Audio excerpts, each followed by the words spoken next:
Well, research has been released that could help forecasters predict when long-lasting fog is set to descend on the Emirates. Climate change is behind an increase in the number of multi-day fog events in the UAE, according to a new study by Dr. Diana Francis. She is the head of the Environmental and Geophysical Sciences, that's ENGEOS laboratory at the Khalifa University here in the UAE.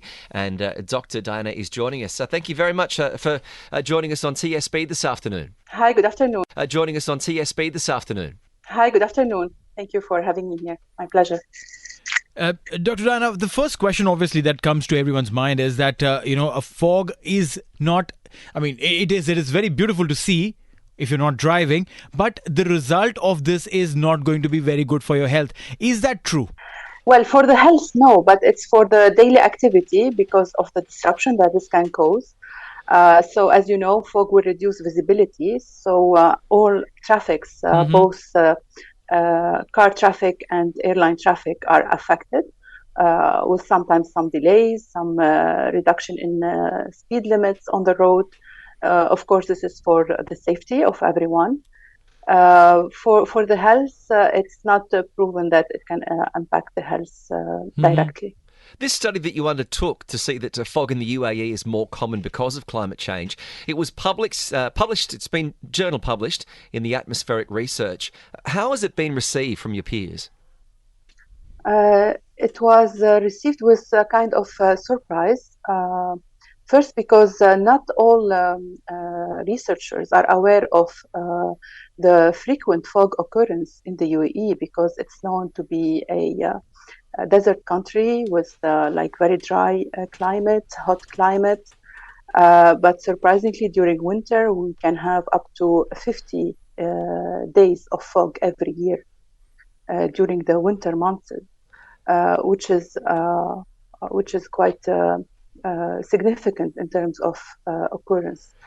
So first of all, the fact that UAE witnesses fog is surprising, but also the trends that we found in our study.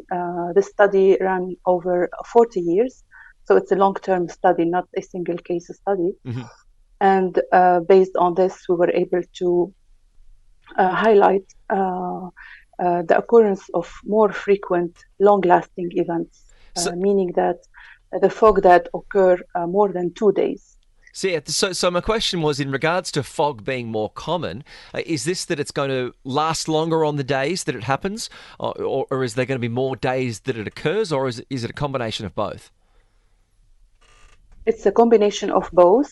So the first condition for our long-lasting events is an event that will last for more than 2 hours per day and for 2 consecutive days, meaning that we have a minimum of 4 hours of fog if we account for the 2 days.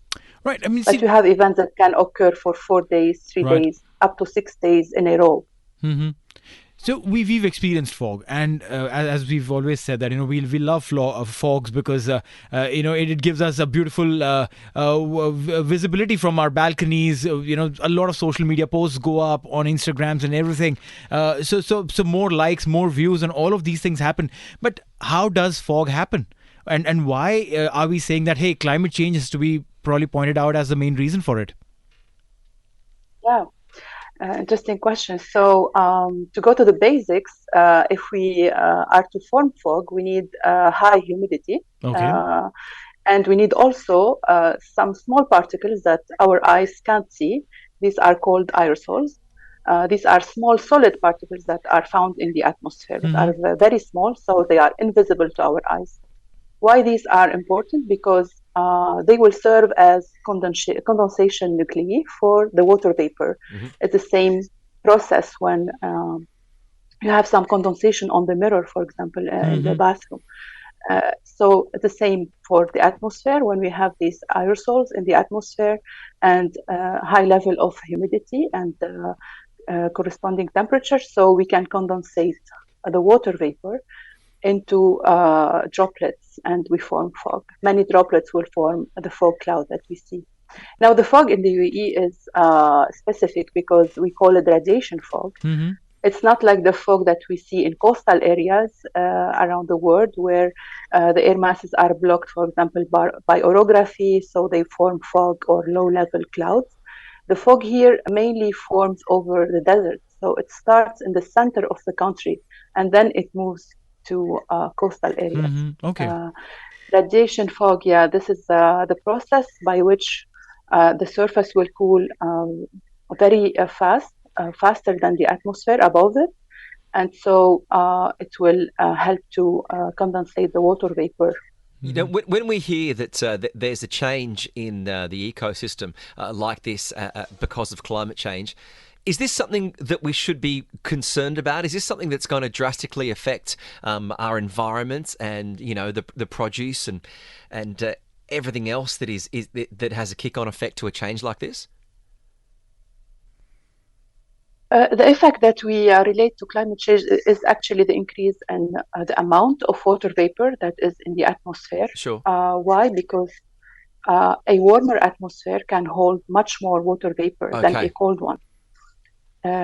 So this is what we are seeing here, more water vapor, meaning that we have more chance for long-lasting fog events.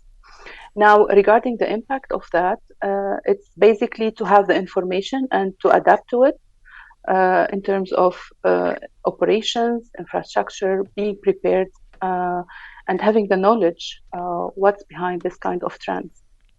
All right. People always get confused between fog and smog and mist, right? What is fog? How do we differentiate? As a common man, if I'm driving on the road, what should I know? Okay, this is fog. Oh no, this is not fog. This is mist, or this is smog. Well, yeah, they are for sure. They are very different. So regarding fog and mist, they are more closer than fog and smog, because smog is mainly caused by pollution. It's not humid. It's a humid, but not like at the level of fog. Mist is more humid than fog, so after it will looks like it's gonna rain, but not that much. So this is how you can differentiate them. The smog will be more brownish and yellow, sometimes depending on the pollutant that are inside. Fog is basically white, very white. It's like a low-level cloud near the ground. It's a cloud near the ground. This is how we can make the difference. Interesting. When you're looking at this research that you've done as part of your studies as the head of Environmental and Geophysical Sciences at Khalifa University, has the results of this made you want to research this topic even further or investigate similar occurrences in the change of atmosphere? Yeah, basically what we are looking for now is to quantify and characterize the composition of the fog. We want to take samples from the fog when it forms here at the Khalifa University, and we will analyze the composition of the water and of the droplets. How do you take samples? Just to interrupt. How do you take samples of fog? Do you catch it and take it back? How does that work? So basically, we will wait for the fog to dissipate. When it will dissipate, it will also deposit in form of water, and we'll be preparing our instrument to collect this water. Right. And right after that, we will just protect it from any pollutant, just to be really pure water from fog. And then we will analyze it in the lab. So some of the students are known as fog chasers. Can we say that now? They're up each morning looking around trying to catch that fog. Exactly, yeah. Now, this is amazing. You know, the stream of studies that you have been serving in. It is interesting because from someone who is not completely involved in what goes behind such differential studies today.